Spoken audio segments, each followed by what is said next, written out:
What is up, everybody, and welcome to the Zero Cred podcast, where we have zero credibility but a lot of opinions. I am Brian. I am Warren. I'm John. You're tired too, I can tell. Just busy. Yeah, he's Bob the Builder. You're also Bob the Builder John today. the Builder. John the Builder, yeah. John the Bob. Doing a lot of work in his house. What? Yeah. Oh, man. John the Bob the Builder. John the Bob the Builder. That's a lot to say. John building the stuff that Bob will use to build more stuff. Builder. I'm tired of this joke already. I'm tired of this joke. In this episode, guys, we're going to be ranking the entire Spider-Man franchise as a whole, from worst movie to best movie individually, and we're going to be talking about all the other things within that, like maybe best Spider-Man, best portrayal of him, best portrayal of a villain, and maybe even ranking the best franchise individually as a whole. But to get things started off, we have some Spider-Man news. I found a couple of things this morning in regards to like the whole Sony versus Disney thing. You saw them too? Yeah, it's kind of depressing. But IGN reported that the door is closed. Yes, so yeah, this sucks, man. So yeah, right now there's not even any talks going on. It looks like Spider-Man will not be going to the MCU anytime soon. I bet if he ends up back in the MCU, it won't be Tom Holland playing Spider-Man, and that kind of sucks.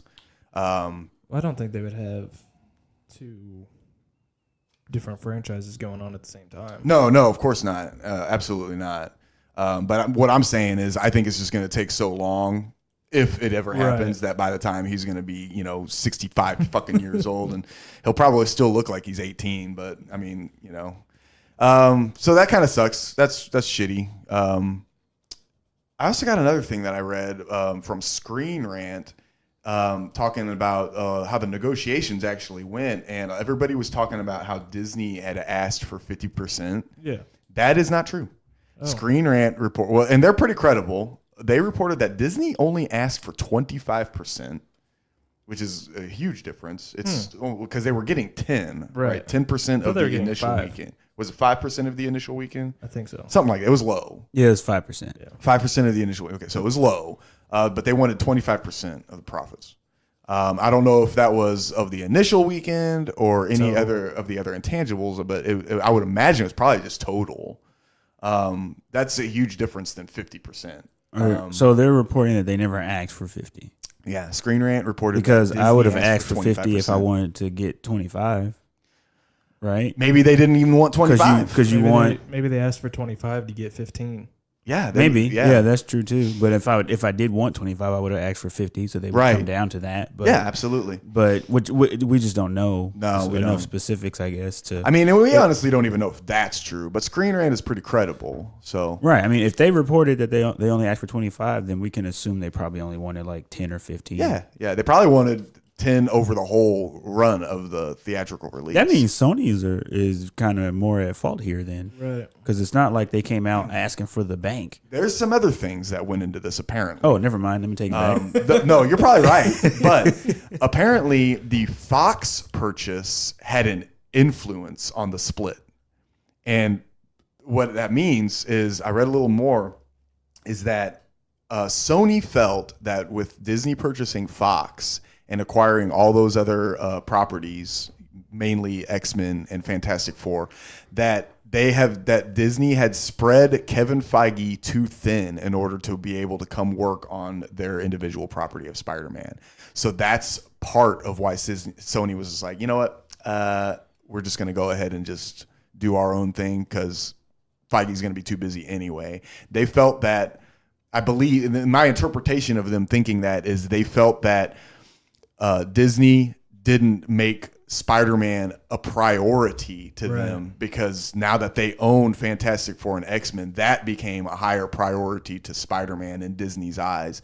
That's what I believe Sony feels. And that's weird. It's very weird. Because it's very weird. X-Men and Fantastic Four are light years out. Oh, yeah. In my opinion. I don't know. Like, I feel like they don't...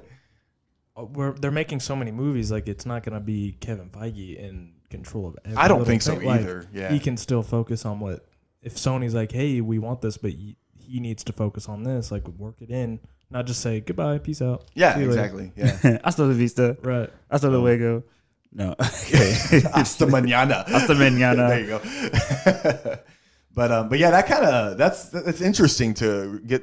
I mean, and I'm gonna imagine that in another week we're probably even gonna hear even more shit Right. about how everything actually. Somebody's kind of gonna went leak down. all the details. We're gonna see the actual. Kevin Feige's just gonna do it. He's just gonna do a press conference. All right, here's what happened. They're bitches. We're not. So I mean, it's gonna be Marvel all day. Yeah, exactly. Mic drop. But yeah, that was a pin. They didn't know that. Yeah, that was a really small All you had to do mic. was be like, and then whatever. Just slap my mic. But yeah, I thought that was pretty interesting. I found those 2 articles this morning. Any more thoughts on that? Go ahead, Joe Nathan. I don't know. It's stressful to think about because Kind of is. you want what you want, and then the companies won't get along enough to give the fans what they want, because everybody wants this and not. Because I mean, I'm to the point where if Sony takes Tom Holland and makes standalone Spider-Man movies, I don't want to see them. Even if the first one's good, like even if they nail the first one. Even if they're good, it's like I don't want to see it. Like they already established what everybody wants. They want a comic book series and movies, and that means bringing everybody together. And now they're splitting it off. That was the mic. That was the mic drop right there. And making their own thing. When we already had the bet, like we already had it together. Like we are, and now they're taking a step back. It is. It's frustrating considering that this is the highest grossing Sony film of all time. And it's because Far From Home? Yeah, highest grossing Sony film of all time. Yeah. And it's because Kevin Feige and Disney were able to help them make the movie. Right. And I'm going to say that if they weren't involved, it wouldn't have been as successful. Probably There's not. just fucking no way. I mean, not that it would have been bad necessarily. I mean, and we're getting ready to get into some They've made bad ones before. They have made bad ones before, but I mean, obviously we're getting ready to do our rankings very Right. soon, and we're going to find out just how shitty the movies could have been or were or whatever. But it's going to be interesting. It's going to be interesting. Are we gonna get into that? Do you want to get into that? I Are we wanna- ready? Did you I think we're you ready. didn't have to anything else, transition. did you? I didn't have anything else. Yeah, that was it. That was pretty much it. Yeah. Okay. Well, Oh, I went and saw It Chapter 2. I'm sorry. Trash. No, it was fucking Just amazing. kidding. It was fantastic. Yeah, I heard it was packed this weekend. It was fantastic. It was really good.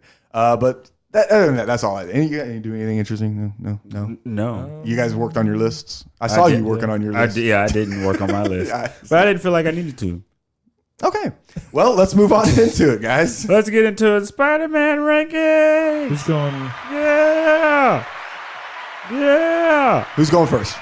Joe Nathan. Joe Oh, Nathan. shit. Okay, go first, Joe. So I'm starting worst. Joe Nathan. Yes. Go Worst to Worst. Yeah, best. starting worst to from worst. best. Yeah, starting from worst. And I'm just going through them. You We can don't need to say a quick something about each one. If you want. I mean, unless you got like trash. trash from 8 to 6 and then not.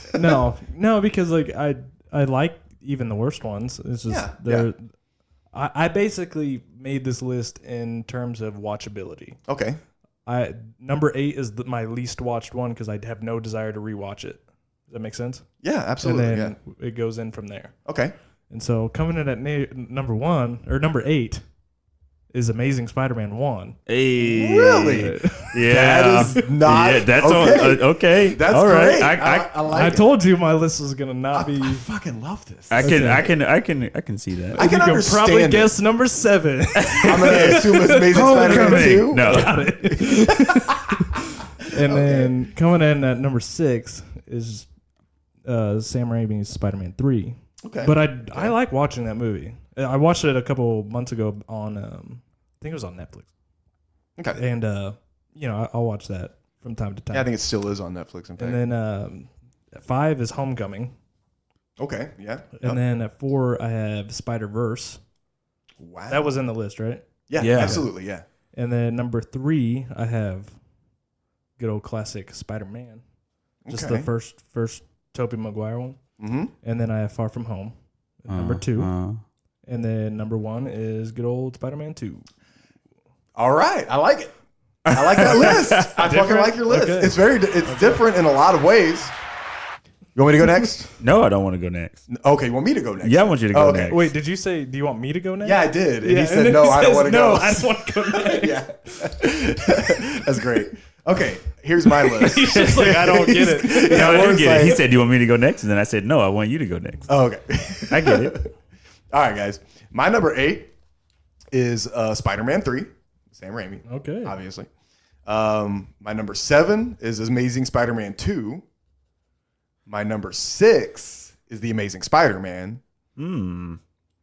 Ooh, spicing it up. My number 5 is Spider-Man. My number 4 is Homecoming. My number 3 is Far From Home. My number 2 is Into the Spider-Verse. And number 1 is Spider-Man 2, just like John's. Yay! We're all friends here. We're supportive of everybody's list.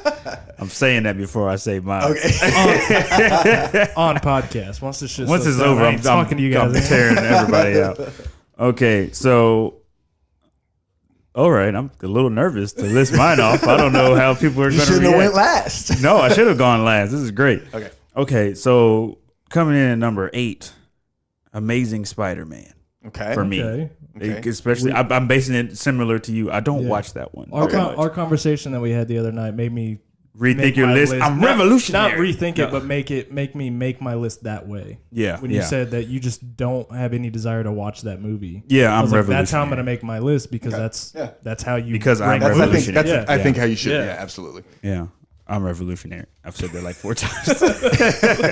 My coming in at number 7, Spider-Man 3. Okay. Or is it titled Sam Raimi's Spider-Man 3? Does it matter? It doesn't No. matter. It doesn't matter. We know which one you're talking about. It matters about as much There's as only that been movie. one It Spider-Man matters 3. about as much as that movie matters. Yeah. God. My number, what is it, 6? Homecoming. Oh wow. Oh wow. Yeah, I know. Wow. Here we go. I mean, mine's at number 5, but Yeah. That's only Number 7. Mine- I'm going to explain why once I finish my list. yeah. Okay. Okay. Coming in at number, what is this, 5? Yeah. Amazing Spider-Man 2. Okay. All right. Number 4, the original Sam Raimi Spider-Man. Okay. Yeah. Number 3, I got Far From Home. Okay. Number 2, I have Spider-Man 2. Okay. And number 1, you know it. Into the You Spider-Verse. love it. Don't cut me off. Into the Spider-Verse. I'm glad we all. I like that list. I'm glad yours number 1 wasn't also Spider-Man 2. I'm kind of disappointed that it wasn't, but I'm not upset at you because I get it. I totally Oh, get it. you do get it. I get it. Yeah. I don't know why you get it, but you get it. I get it. If I say it more genuine, does it sound more Hey, I get it. I still don't believe you. Okay. Uh, All right. Well, let's talk about these guys. yeah, let's talk about it. So most of us had Jesus Christ. This slapped Mic the shit out drop. of my mic. Most of us had Spider-Man 3 pretty low. Where was yours again, Warren? 7. Okay, Warren's was 7. I had it the I should've highest. wrote this. Mine was 6. Yours was 6. Okay, so that's still bottom 3. So you Okay. had Spider-Man 3 over both Andrew Garfield movies. Yep. Yeah, Why? you do What? not like the Andrew Garfield ones. Nope, not even a little. Wow. See, that's crazy because I'm getting all off a fucking track. Okay, let's talk about Spider-Man 3 because that was pretty low on all of our lists. Why is it so low? I don't think that's a question that we need to think about often. No, I think I have to say why I have it so high. Yeah, that's Because- good point. because- That's a very good point. Explain yourself. Because there are better Spider-Man movies. I still like to watch that movie. Okay, I understand what you're saying. So I mean, I think there are a lot of good things in that movie. I think agree with that, too. they did. Some of it's cheesy, but the Peter Parker battling being a badass or a good Samaritan is good. The only thing I don't like about that movie is Venom. That's why mine is so low because But they shit on my favorite comic book character. Solely just the Venom thing is what's doing it for you. It's bad. Like if you take out Venom, then and leave everything else. if you you're okay with that. if you movie. take out Venom and don't give Sandman a redemption arc, that movie's fine for me. So you still want? Oh, you didn't like Sandman's redemption arc at all? It wouldn't. So not necessary. They're trying to phone Okay, I in. agree. They're trying to agree with phone that. in Uncle Yeah. Ben's death and try to Okay. make it. Oh, it was an accident. So It scared you- me. Yeah. And because then you have Spider-Man and Harry fighting together against a big enemy that neither of them can fight by themselves. Because if Sandman's really being Sandman, Spider-Man probably couldn't just kick his ass. No, because he needed the suit to be able to kick his ass. And at this point, in that last fight scene, he didn't have the suit. So if that last fight scene is just Spider-Man, he needs New Goblin, whatever you call it, and they're kicking Sandman's ass together. Maybe he kidnapped Mary Jane, whatever, and then that's how you do. You don't need the Sandman arc, right? Or the Venom arc. I mean, you still have the suit arc. Yeah, you could have still introduced the suit and introduced an end credit scene or whatever with the Eddie Brock. Yeah, like because you could have the church scene in the movie, and then in the end credit scene, you show that during that scene, Eddie Brock was in the church. Yeah. And so that's... I just don't think we needed the Green Goblin stuff either, to be honest. It wasn't Green Goblin. New Goblin. Okay, look. New Green Goblin? New Green. The green... He had a snowboard in the air. Would it be Greener Goblin? No, I think he was less green. Cause, yeah, he really was. He was less green. green. I mean, I guess I'm colorblind, so I don't know, but I'm assuming he looked... I don't know. I agree on all the other points that John made. You know, we didn't need the Venom stuff as far as like Eddie Brock and Sandman teaming up. We didn't need the redemption story. We just needed to know that he was the guy that did it.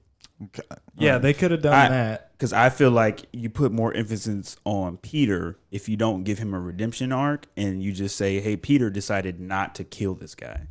Like, Peter has grown. He's like, this sucks, and I know you did what you did, but it's not my job to retaliate. Yeah, because the first fight, he could have went to kill him and just didn't get the chance to when he had the suit on. Right. And you show in the last battle without the suit, he's actually his normal self and doesn't kill him and puts him in jail or a fucking sandbox. I don't know how you'd contain him. Yeah. If I'm being honest. You just don't. You just don't. You just lock him away and then he comes back for Spider-Man 5. 17. But I don't think we needed the Green Goblin stuff either. I just think that was an added storyline that wasn't necessary. Because it was more of Harry being mad at him. Oh, let me turn my alarm off here. I was like, because it wasn't in here, and I was like, oh, your girlfriend knows how to play guitar. This is nice. This is very convenient. Jamming. Just come on in here and just play our intermission. Welcome to the podcast. There we go.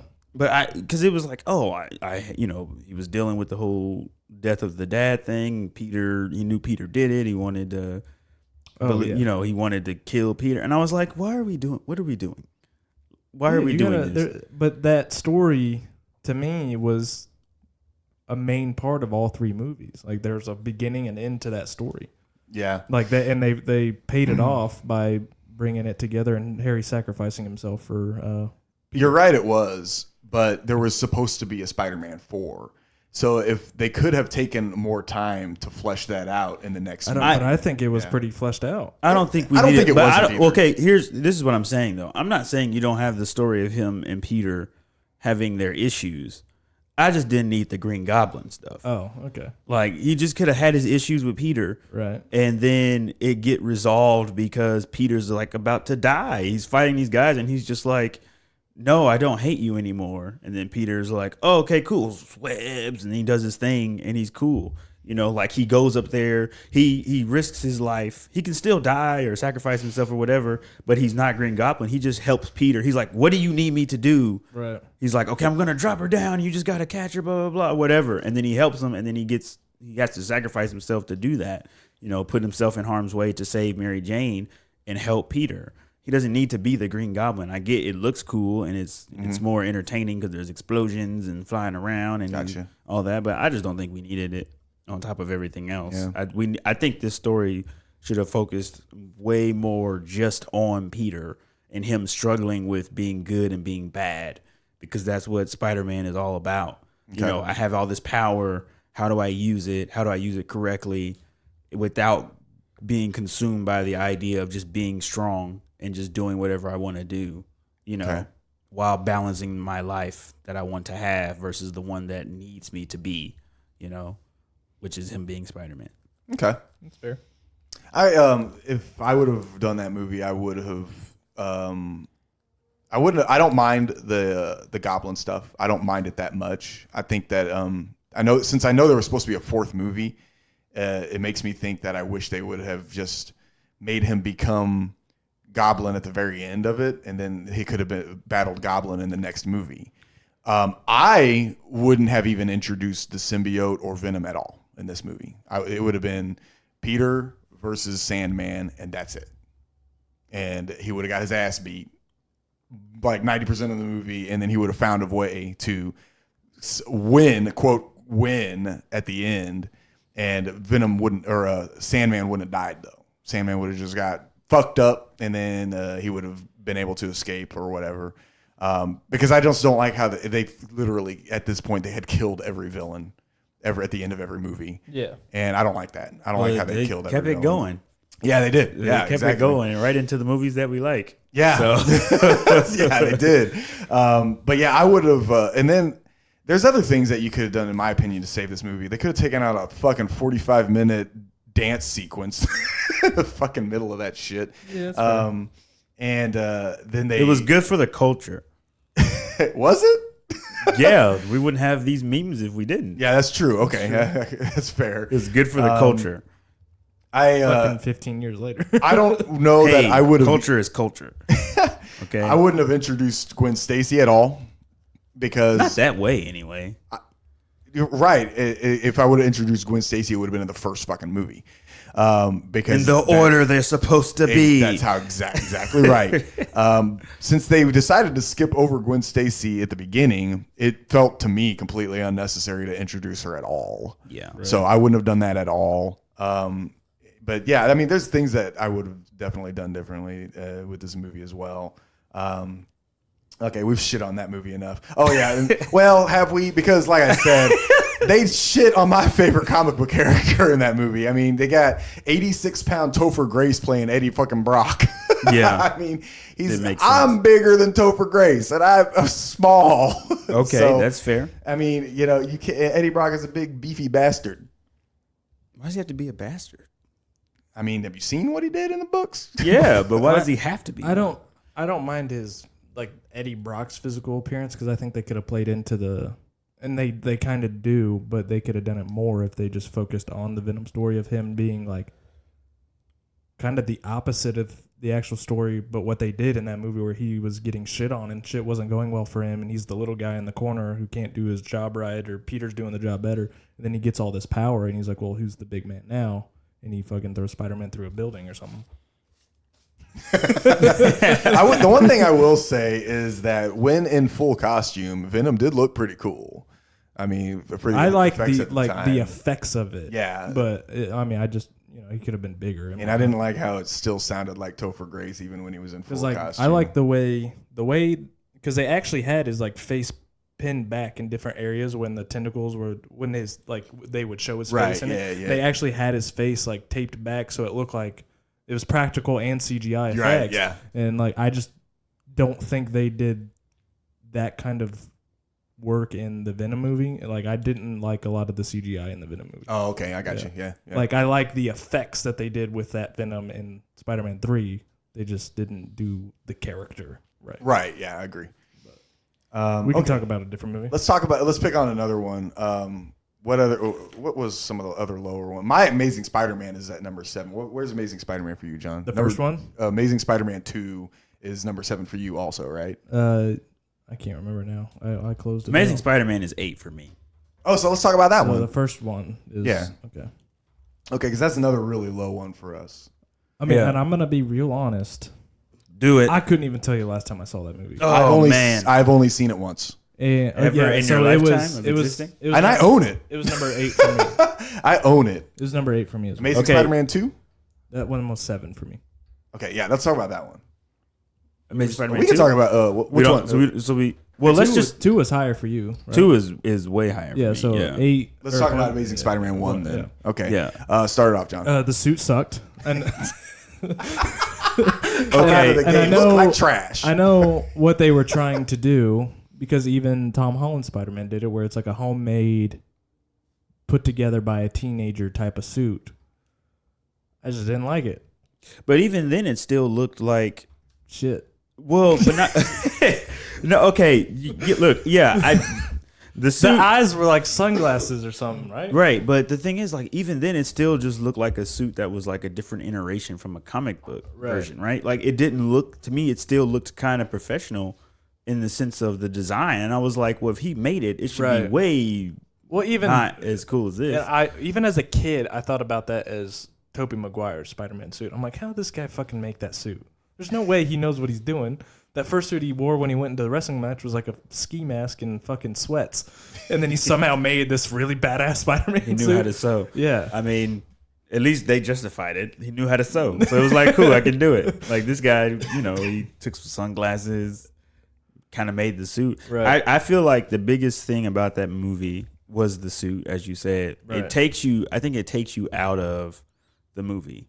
Because you start looking at it and you're like, he doesn't even look like Spider-Man. Right. So then it's like, it's cool when he's just fighting because it's fighting, but at the same time you're like, I'm really trying to get immersed in this. Mm-hmm. He does not look like Spider-Man, right? At all. Like no iteration of Spider-Man. Right. It'd be different if because even in the new one, Far From Home, the suit is completely different than anything we've seen, but he looks like Spider-Man. He looks like Spider-Man, right? So you're like, he looks in Amazing Spider-Man. He looks. And this is probably just me being colorblind, but he looks closer to Spider-Man 2099 than any of the other Spider-Mans. And he doesn't even look like and that. He doesn't even look like that. Yeah.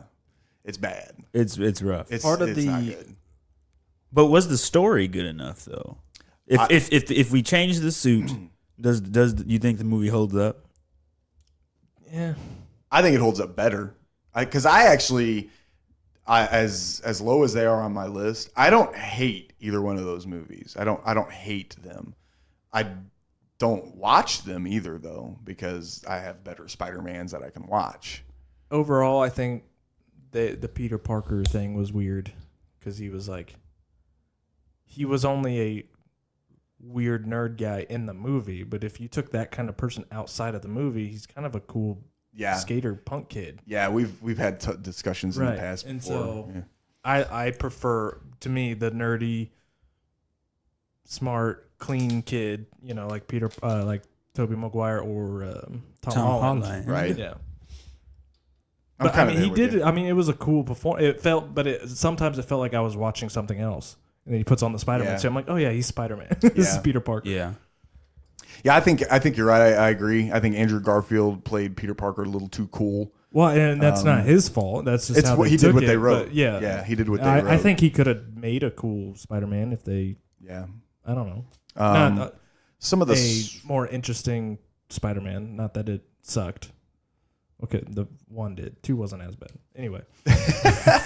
Some of the strong points in Amazing Spider-Man 1 for me are I really liked the Lizard. I thought the performance of the Lizard was pretty good. Dr. Connors? Yeah, Dr. Connors. I thought that was one of the stronger things. I thought it had a good, strong introductory villain for Spider-Man to fight.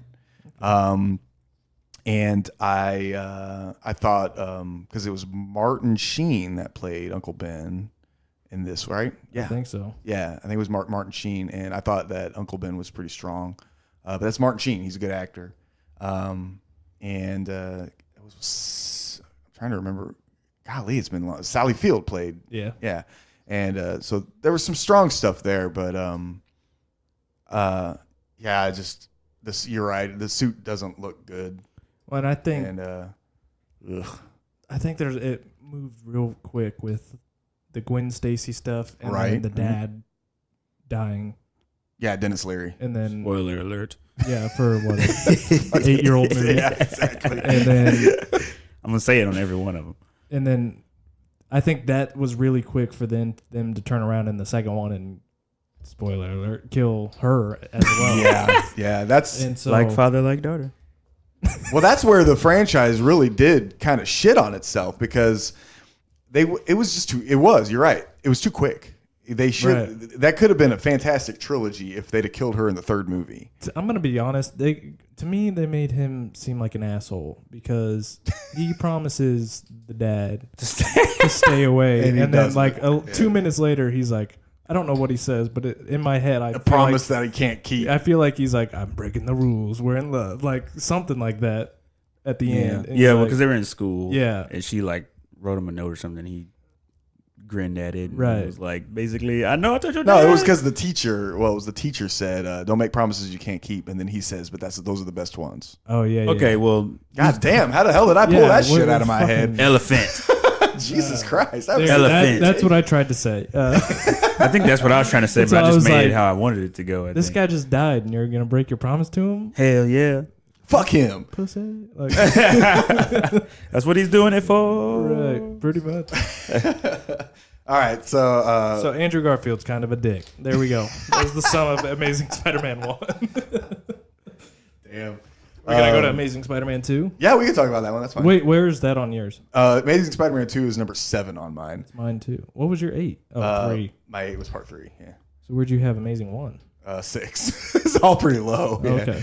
Ours Yeah. are just flopped. Yeah. I guess this is where I should explain why I have Amazing Spider-Man 2 over Homecoming. There you go. Yes. Because please. Homecoming is my number 6. It's my 5. Because, right, one, my 4. 2, 3, 4, 5. Yes, it's Homecoming's my number 6. See, but getting into like the 4 and 5 range, it's not. You have to start taking good movies and picking your favorites. Right, Yeah, but yeah, that's true. But with this one, I mean, most people probably wouldn't put Amazing Spider-Man 2 over Homecoming. That's probably fair. I almost did. I know you did, but we're different. It sounds like we No, I guess mine was between Homecoming and Spider-Man 3. I just didn't know which one to put where. see, and that kind of justifies my placement because Right. if you're struggling with Homecoming versus Spider-Man 3, You can go back to our Far From Home podcast where I'm pretty sure I said and somebody agreed where Far From Home made me not like Homecoming. right? Yeah, and so- I understand why it did. Yeah, Right. absolutely. Okay. So Go for ahead. me, Homecoming is great. It's a great movie. It's fun. You do see Peter Parker doing things. What? Everything you're saying right now is great, and you're getting ready to be like, but Amazing Spider-Man 2 is more watchable because I'm not going to agree with you. No, it's But- okay. You don't have to agree with me. You're just wrong. But no, like it's a great movie. Okay, let me redact that. It's a good movie. Okay. It's not great. Homecoming? Yes. It's not great. It's a good movie. Okay. Neither is Amazing Spider-Man 2. They're both good movies.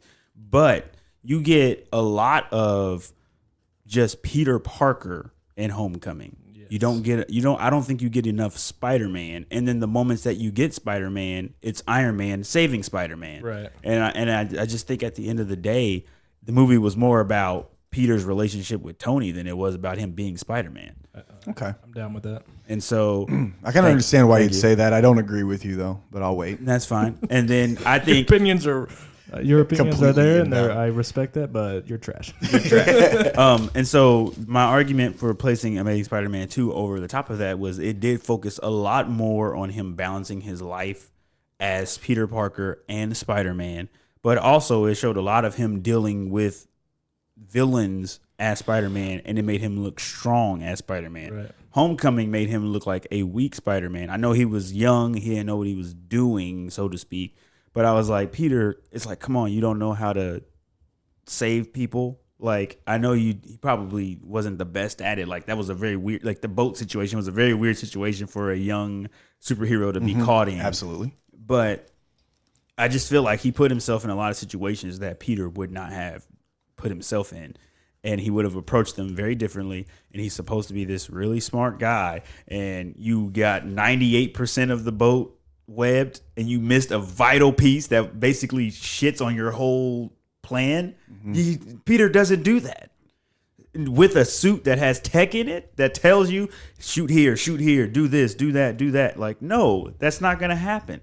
They only did that so that they had a reason for Tony to be in the movie. So he could keep failing. And Tony's like, I don't think you're worthy enough. Then he has to go back to just being the regular Peter with the regular suit, and he figures it out. I don't know. I watch it, and he spends, 10 minutes of the movie stuck in a building not being Spider-Man. Yeah. Like, why? Stuck in a building, not being Spider-Man. What do you When mean? he went to Washington? Yeah, you got trapped. He got yeah, trapped in the yeah, thing, okay. trying to bunker. be Spider-Man to capture Right, you know, okay, yeah. the tech and stuff. And he gets stuck in the building. He's just sitting there playing with the suit. playing with the suit. Yeah. That's why. Yeah. I agree with that. You know what I mean? Whereas in Amazing Spider-Man 2, he's established. He's established. Yeah. We have dilemmas. You know, you have the thing with Harry. Way too many dynamics. Very similar to Spider-Man 3. But most of the dynamics revolve around him being Spider-Man, making those decisions that Peter would make. And then we get to see him take on, you know, more villains than we should in the movie, being 2. But we do get to see him use his brain, partially Gwen Stacy's, but his brain on how to beat him. Like, you know, he was like, okay, the last time I fought this guy, he electrocuted my webs and it shut one of my web shooters down. I got to figure out how to beat him. And you get a whole little sequence of him testing, using his brain, how to make his webs and web shooters electric resistant so he can go fight this villain. Yeah. I just feel like that movie as a whole did a better job of portraying Spider-Man than Homecoming did. Especially because he was already Spider-Man before Tony even found him. That's how Tony found him. And then, because he was using his makeshift suit and doing Spider-Man things. And then he recruits him and they go fight other superheroes. And then immediately comes back and they make him kind of like, he's got to figure shit out. I'm like, it sounded like he had shit figured out before Tony recruited him. That's where I understand what you're saying, and I understand and I agree with both of your guys' thoughts. It affects me differently though. I don't have the same reaction to those kinds of things that you guys had, because whereas you're saying that it feels like Spider-Man was already established. Yeah. It doesn't really say. They don't really show how long he'd been doing that. True. You know what I mean? But so Tony had footage of him being Spider-Man. But he was being Spider-Man against regular people. He wasn't being Spider-Man against superheroes. But then super he villains. went and was Spider-Man and wasn't against fighting. superheroes and he fought wasn't them fighting and them. kicked a lot of ass. He wasn't fighting them alone. He took on 2 people by himself. He fought Captain America by himself. He fought and Falcon he didn't beat Captain America. I know, but he fought him. He held his own. He beat Falcon and Winter Soldier single-handedly. He didn't beat them. Yes, he by did. He fought both of them one-on-one. Still got knocked one-on-two. out by the fucking bird, though. He got flown out of the building. yeah, to he go got fight they were Captain both America. launched out of the bird. They were They both. were done. I know. I understand. He got them down, but they were he taken was out of the fight by he was Spider-Man. He was still taken out like a young superhero would have been by not paying attention. That's not what took him out. I can't remember what took him out. Captain America took him out because he's old as fuck. Well, he's arguing got the thrown out of part the where window. when he out of that fight after he already beat it was them. it was that bird, right? The bird came back. the drone thing. Okay, like again, he wasn't paying attention after like a young superhero would. Okay, a veteran superhero would have been alert. But let me ask you this: after I'm not watching, done. Okay, I'm not done. it's pertaining to that situation. Go ahead. Okay, no, go ahead. It pertains to that. No, go ahead. Go ahead. No, finish. God damn it. Well, now I forgot where I was at. Oh my god. The thing I was going to say is when you look at that and you go, "Oh wow, he took on 2 very established superheroes by himself, 2-on-1 at the same time, basically won, and then takes on Captain America." Gets a good flurry of moves shot. off, Yeah, right? Okay, over probably the most established superhero out of everyone at the airport. Okay, then you go into Homecoming and he's struggling. I'm like, but what was that doesn't make sense. I understand that. But what was he struggling against? It was not the same thing. I mean, a fucking boat got cut in half. True. That shit didn't happen in the Civil War. No. I mean, we're talking about completely different scenarios here. Okay. All right. So I mean, but he wasn't. He was fighting, and he was fighting villains. He was fighting, and he was whooping their ass. And then a boat gets cut in half, and you guys are like, "But he beat up Winter Soldier. How come he can't save a boat?" I didn't say that. Well, I said his regression as a superhero. When you look at the scale of that whole movie, I stated earlier when I was making my point that the boat thing, that's a really tough situation for a young superhero to be in. But that was only existent because they needed a reason for Tony to be in the movie. It was definitely that was my argument against that. Yeah. But the rest of the movie as a whole, like he just didn't do things that you saw him. I guess what you would think he would do based off of what he showed us in Civil War. He seemed like he knew pretty much what he was doing. He had been fighting, clearly fought before because he took on 2 established superheroes at the same time. You've had enough experience in that department. So where is your brain? Where is your wit? Why are you just doing stupid things? He got handled by Shocker by himself in Homecoming. Like literally, he dropped down and was like, "Get out of here!" And then he just got beat up. Then he got drug around by a fucking van. He couldn't catch the van. Didn't know how to stop the van. Like that doesn't make sense to me. We saw him in Civil War jump in front of a car and stop it from hitting a bus. True. That was the footage that Tony showed. So I don't understand. Like, why are we struggling to stop a van? Yeah, my argument is that the Spider-Man in Homecoming wasn't the Spider-Man that was in Civil War. Like, it's like the order. If they had placed this movie before that movie and didn't have Tony Stark, it would have made sense. It would have made more sense. I can kind of see what you're saying now. I can kind of see your guys' point. Because we're missing the key scene at the very beginning. Not very beginning, but towards the beginning of Homecoming. I hear some rattling. Oh, it's Mike. Oh, okay. I was like, what I hear it? It's throwing me off. Those guys are robbing that store, and they blow up the store. There's like 5 guys in the Avengers mask. Yeah. And like that, there's a scene that gets cut out of Far From Home. That one scene, I didn't get to watch it before Sony took it down. Where he handles all like what? How many guys are in there? It was at least 15 people. Just like nothing. Oh yeah. And he's throwing. They cut out and he's throwing quips around, and he's being witty, and he's just handling his business. They shouldn't have cut that out. And like I feel like what you were getting to is that you see the progression. You see him fight 5 people, and he's struggling. He messes up, and he comes back, and he's like, "I got this." And I think Falcon and Winter Soldier are worth at least 10 guys. Yeah, and then Bucky by himself is worth 10 guys. Probably. Yeah, I think Bucky's a bit. Yeah. He's just a little stronger than Falcon would probably be. Well, but Falcon could take out 5. Falcon could take out 5. Bucky could take out 10. There you go. Yeah. So yeah, I have my Homecoming was 5 for me. I have it low too. So I mean, I have it at 4. Right. What was your 5? Spider-Man. Oh, interesting. Yeah, that's interesting. That is interesting. Because mine's number 3. Yeah. Because to me, like mine was number 4. That's that's what started all of this, and so I can't just shit on it. Yeah, say Amazing Spider-Man 2 is my 5. But the problem is with this list. Which one? All of them. Is the problem with the list is that we're wrong. Yeah. No. The problem is that realistically, there's only 2 bad movies on this list out of all 8. See, and I don't. In my opinion, like as far as quality of movie, I think the only 2 really bad movies are Spider-Man 3 and well, for me, Amazing Spider-Man. But 1, 2. Oh, worse than Amazing Spider-Man 1. Barely for me. I mean, like barely. Like you can really switch because, like I said, I have Amazing Spider-Man 2 at number 7 and Amazing Spider-Man at number 6. So I mean, they're both fucking low. They're not great. But I don't know, man. It's kind of tough.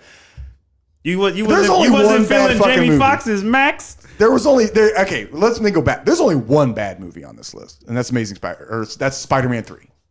See, I don't. Even the 2, my bottom 3, I don't consider them bad movies. And I was telling this to Warren the other day. It's the same thing with Star Wars. I love Star Wars. I know you do. And Spider-Man's right under Star Wars. Okay. And so, what'd you say? I said we need him. It's yes, as you remember the last podcast, it got a little heated.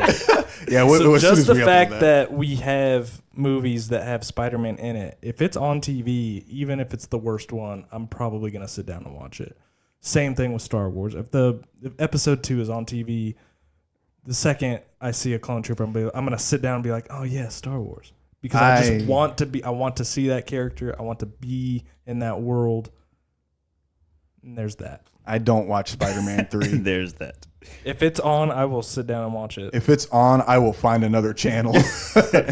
I don't watch Spider-Man 3. I've seen it once. You got to watch it again. No, I don't. You can't make a list if you only seen each one time. How many times have you seen Amazing Spider-Man 1 and 2? At least twice. Really?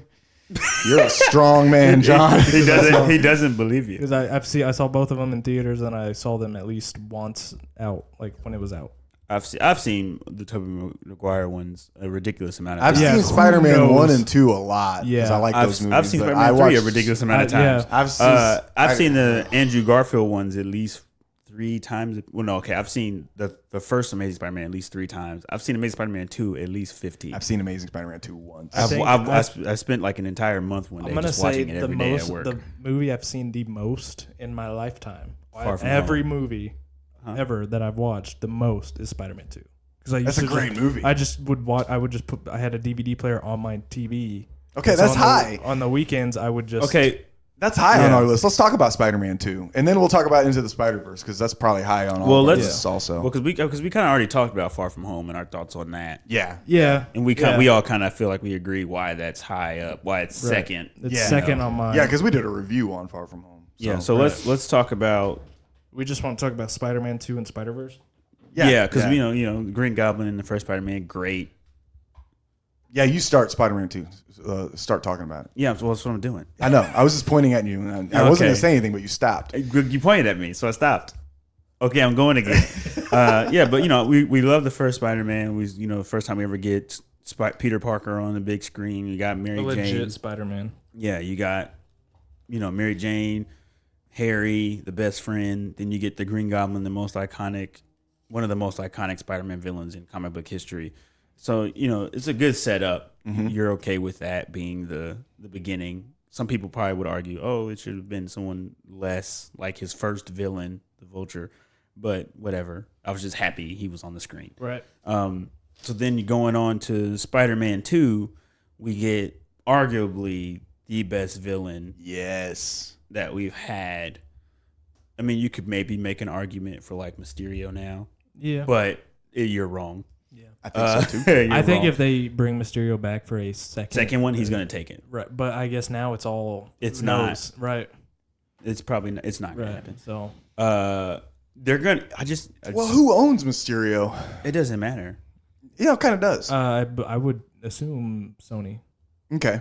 Because they have the property. I would assume Spider-Man they own for movies. The majority of his villains. Yeah, they own the majority of his villains. They could just say, "Oh, Mysterio." That's why they're gonna say that shit in the next movie. That Mysterio was messing with him, and the whole MCU thing was a dream. That's what they're gonna say. Oh no, my God! Please don't let that happen. That's probably what they're gonna do. That's so fucking lazy. That's just my guess because it just hit me because I was like, "That's what I would do." That's what? No, it's not. But I was like, if I was trying to make a quick fix and not have to write an established story to fix it, that's what I would do. Anyway, going to Spider-Man 2, which had a very good established story, and I thought it fleshed out its villain very well. Mm-hmm. It gave him character. It showed you why he was doing the things he was doing, which a lot of movies now do very well, but early on probably wouldn't have. Yeah. I like the better parts of that movie for me is him actually struggling between Spider-Man and Peter Parker. Yeah. Yeah. Which is shown in other ones, but in that one, like, he has legit consequences. Like, he's failing school. He loses his job. Like, at the very first scene is pizza place. Yeah. Can't shoot web. He's late and he's like, if you mess this one up, you're fired. And he messes it up. Yeah. And then it's pizza time. One of the most iconic lines. Apparently. And yeah, that's one of and then using some of that to kind of shoe in the origin for Doc Ock because he's failing school, he's trying to do better. Dr. Connor's like, and Harry he's writing a paper on Doc Ock, and Harry's like, hey, you can meet him, let's go to this presentation thing. So they meet him, and then I guess Doc Ock invites him to the presentation. The sun. What else would you call it? Containing the sun. Yeah. Yeah. And so, like, his struggles kind of move the story along rather than it just being, oh, he has these struggles. Like, does that make sense? Like, right. It's not just, sometimes it's like, oh, he's Spider-Man, and when he's not Spider-Man, he's a depressed boy who can't get his life together. It's like, no, like, being Spider-Man causes those things to happen. And then those things happening causes things to happen to him as Spider-Man. Like, it's I think a good dynamic. The best way that the movie shows it is like it gives you this moment of triumph when he does something really good as Spider-Man. Right. And you're like, man, that was kick ass. Now let's go kick more ass. And then he goes and then you're like, yo, you failed this test. Right. Why? Because you didn't make my class. What's going on? Then he's like, I can't tell you because it sucks. It's right there on the tip of his tongue. Right. If he could just be like, I'm Spider-Man.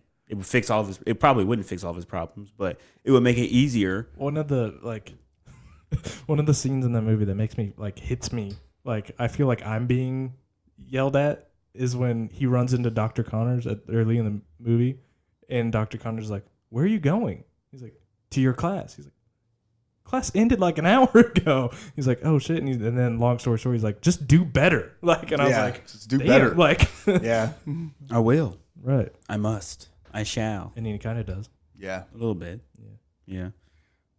This movie, it obviously is my number one, and a big part of it is the villain. It's one. Well, first of all, he's probably the most iconic Spider-Man villain out of all the comic books. Is Dr. Octopus, and of course they got a fucking great actor to play him because Alfred Molina was wonderful in this movie. He's pretty much wonderful in all of his movies. It's Alfred.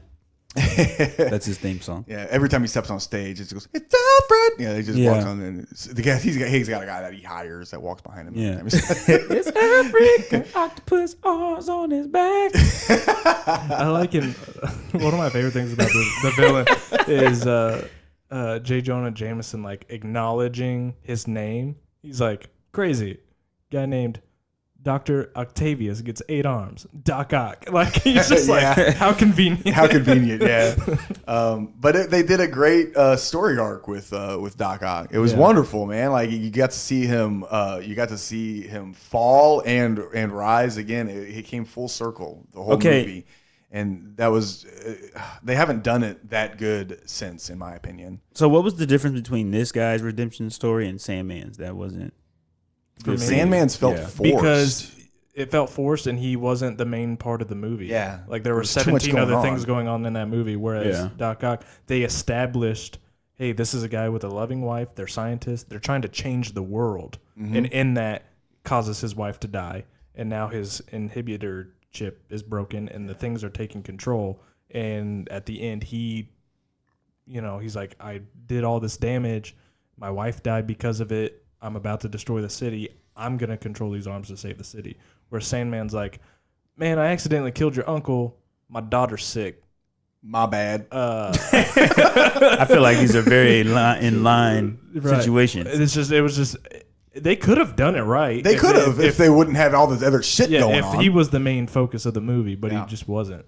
He was just the guy that kept hanging around and kicking Spider-Man's ass. Hell yeah. Now that being said, I just wanted it to be explained for the listeners. Now that being said, I think in Spider-Man 3, I think Thomas, what was his name? Thomas Hayden Church? Who? Is that the guy that played Sandman? No, I don't know his name. I think it's Thomas Hayden Church. I think that's the guy's name. I think he did as good a job as you could have done. Right. I mean, he's a good actor, and he looked the part. Yeah, he did a good job. But then there's the scene where he goes and visits his daughter. I'm like, I just don't care. Right, exactly. It just wasn't enough. Get back to the him being Spider-Man and with the suit, with the black suit. I like a lot of the black suit stuff in Spider-Man 3, and so that's the stuff I wanted to focus on, not having a heart for Sandman. Well, they only did that so when you got to the scene, I believe we had seen that before we got to the scene where he fights him in the subway, right?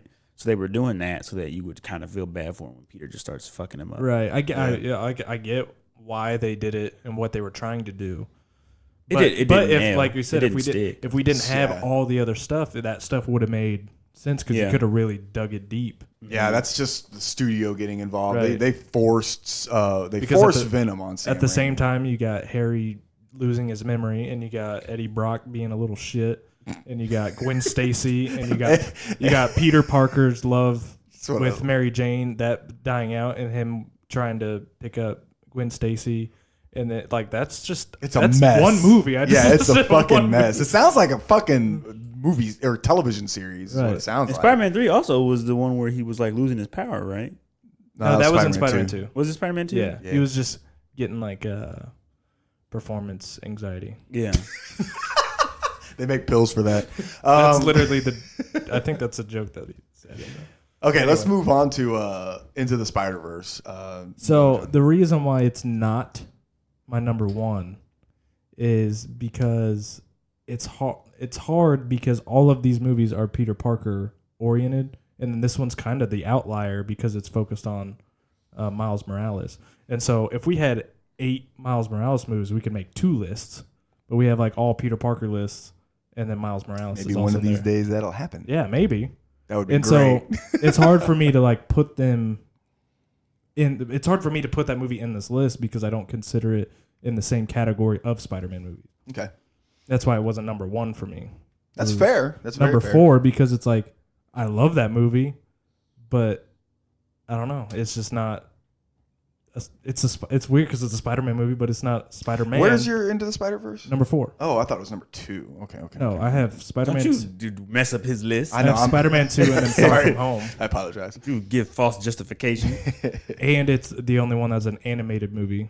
Okay. And so there's a very lot cool. of factors of this movie that take it out of the other 7 Spider-Man movies, Okay. even though it is an amazing movie. Yeah, it's awesome. I fucking love this movie. That's probably the only movie that I looked at, and it wasn't about watchability because I just watched it a couple weeks ago on Netflix, and that was probably the only one I didn't look at for watchability. I just watched it. It's like, where do I compare this to the Peter Parker films? Where it's like if you take my other 7, 1 through 7, and then you put that one in a different list as number 1, Right. with nothing behind it. But that's that. That's fair. I mean, some people just, cartoons just don't hit for some people. Right. At least as much. Like my sister cannot fucking stand watching cartoons. But they did. at all. Oh, I don't know if I've told you guys about this. I don't know. I may have told you at work, but I'm about to bring this up. Okay. So go Shit just got real. go Everybody. into your mind. Spider-Verse, the scene where they're leaving the lab after they steal Lady Octavius's computer that they're running, and he's trying to learn how to swing. Gotcha. So you got regular Spider-Man just swinging like a badass, and then you got Miles Morales kind of half-assing it. So that movie is played in 24 frames per second, just like a regular film is. Okay. Up until Miles Morales becomes Spider-Man at the end, like where he's like, I'm going to get this shit at the end. Yeah. Miles Morales is 12 frames per second in that movie. Really? Yeah, so in that scene, you can see it. You can clearly see it because Peter Parker, established Spider-Man, is 24 frames a second, and Miles Morales is only played in 12 frames per second. And they use that framing to progress his Spider-Man-ness. Spider-Man is. I like that. And so by the time he gets that suit at the end, he's full frame, 24 frames a second. Interesting. That's very interesting. Yep. And so I brought that scene up because they are both running away from the same thing, and they're next to each other, and you can clearly see Spider-Man's nice and smooth, and he's kind of choppy because he's only half the frames. That's interesting. Yeah. Technical shit, man.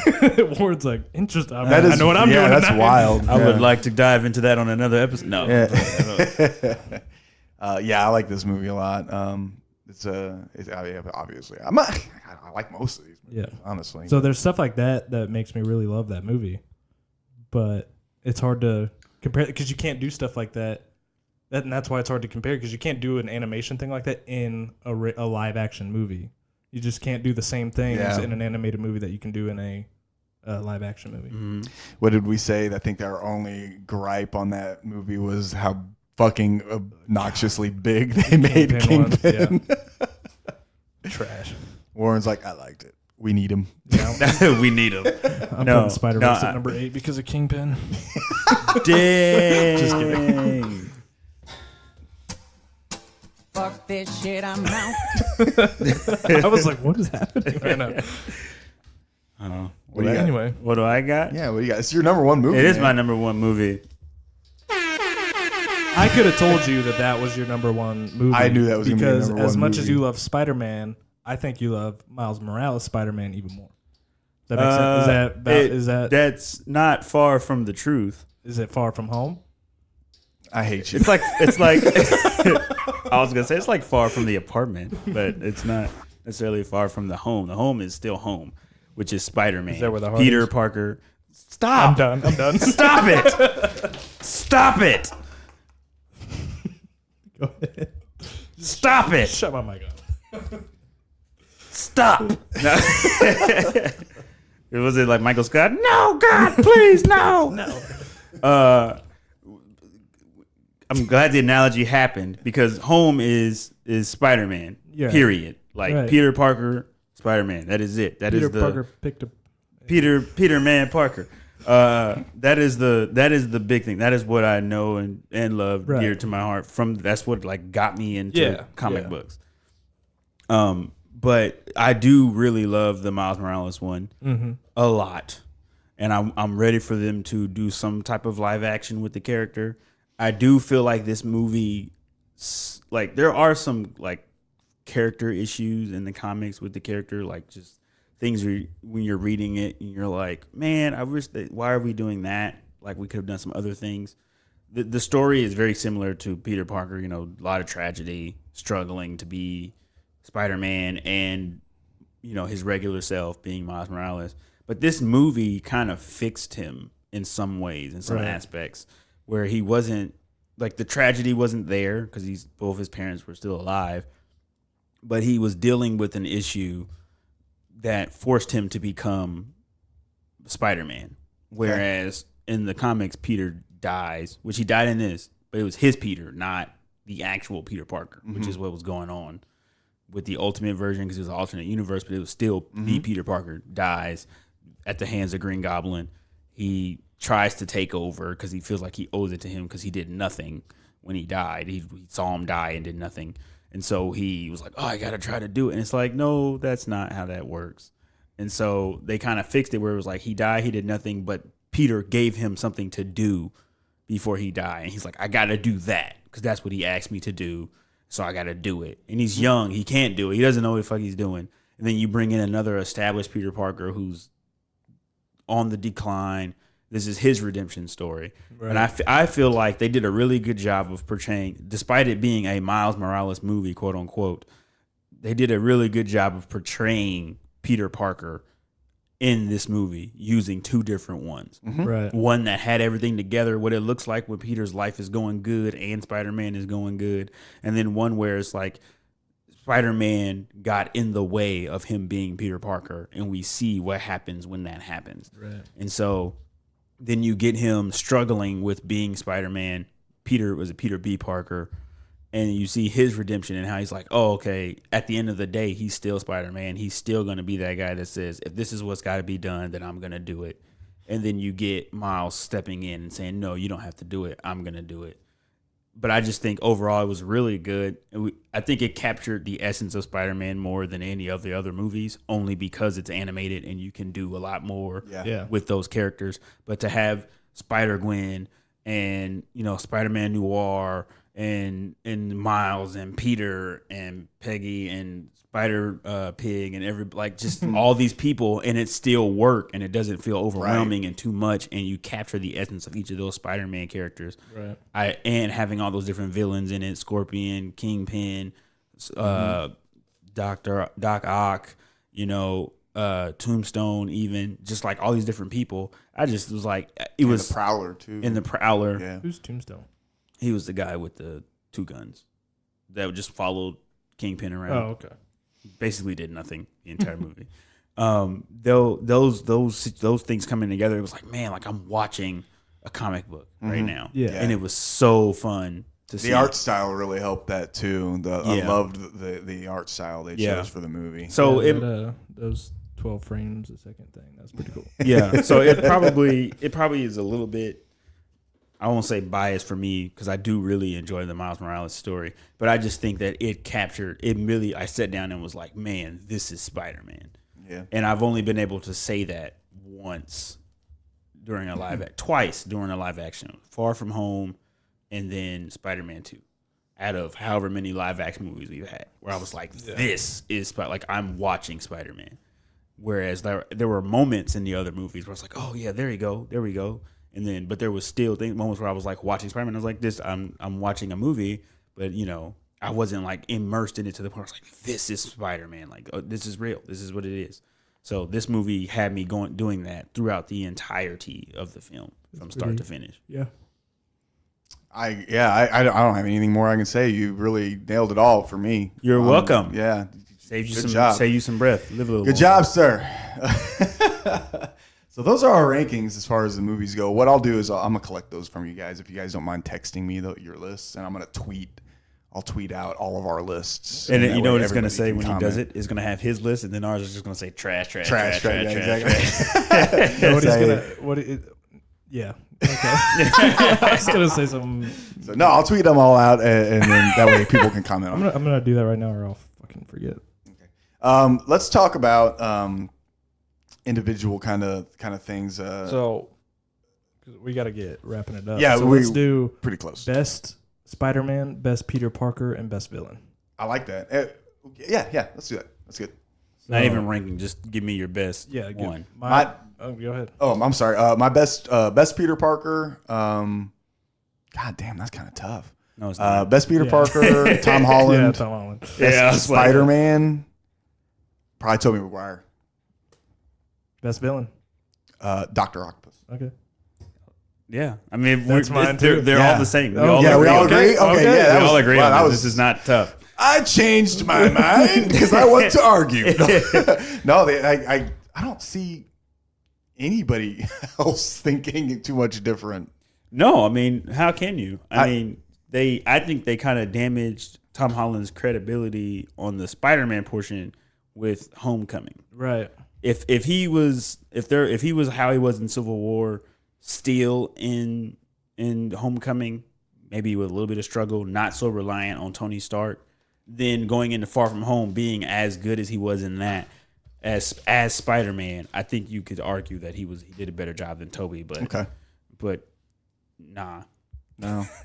I mean I think he's nailed the Peter Parker thing better than Tobey did. Oh, for sure. But yeah.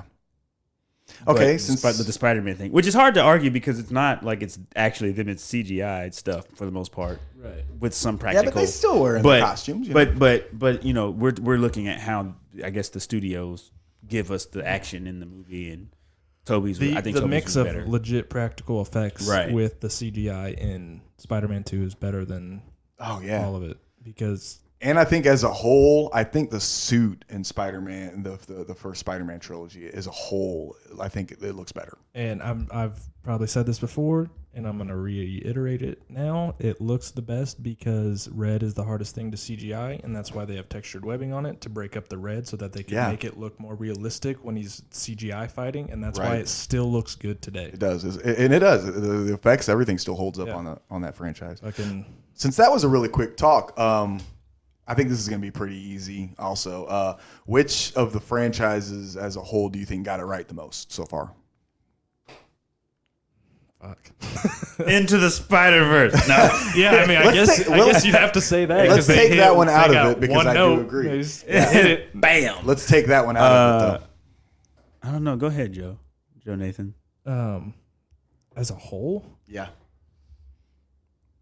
Well, it's hard to say because they all have two except for Spider-Man 3. They have the third one. Yeah. And so it's like that didn't add much. So it's like they're all pretty even almost. Well, I feel like we can rule out Amazing Spider-Man. Right. We can put that that's the third. I think that's then the bottom. It's hard to say because it comes down to what our last list was the Spider-Man in the first three better than the Peter Parker in the last two. Oh yeah! Wow. So that's that. So you can't really make the decision. It's kind of tough. I would have to probably say these last two. God, especially with Far From Home, they fixed everything from Homecoming essentially, and really made Tom Holland. Yeah. They've made Peter Parker a good enough Spider-Man to outrank Tobey Maguire's Spider-Man's Peter Parker. Wow, that was tough to say, and it was hard to digest. You probably saw my face struggle. I twitched a little bit, but I think they've given Tom Holland's Spider-Man. No, yes, enough. Struggle is real. Enough to do in Far From Home to make it above the original three. The last fight alone really did when he was tripping, using his Peter Tingle and and fighting. I mean, all even the fight before that when it wasn't working and he was just getting beat up by Mysterio. Yeah, like I was like, oh shit, Spider-Man, no. All right. Yeah, I think you're probably right. Well, that's all for me. I'm done. I'm tired now. You need a nap? I'm exhausting. So you guys got any final thoughts? Miles Morales is the best Spider-Man ever existed. I'm also fall. No. What kind of right? Spider-Man 3 is watchable. You're so wrong. I think I was more right than you were, and I was very wrong. Let us know what you guys think on Facebook at Zero Cred Podcast or on Twitter at ZC_podcast. I just looked at Warren's list and we both took it in our Samsung notes. Yes, we did. Put comment down. Yeah. Comment your list, Yeah, or leave a why you comment. don't agree with our list. Yeah, Or absolutely. Don't yell. Don't get Don't mad. yell at us. Yeah, don't do it Yeah, in don't all pick on caps, us. please. Do it in lowercase. Be very civil. Also, if you guys want to help out the podcast, whatever platform you listen on, leave us a 5-star rating or a review. And I think that's all I've got, guys. That's all you got? That's all I got. Well, I got a whole nother 30 minutes. No, I'm playing. I'm done. You guys can stay and talk about whatever. I'm leaving. Yeah. Okay. All right, guys. We will catch you on the next episode. Maybe.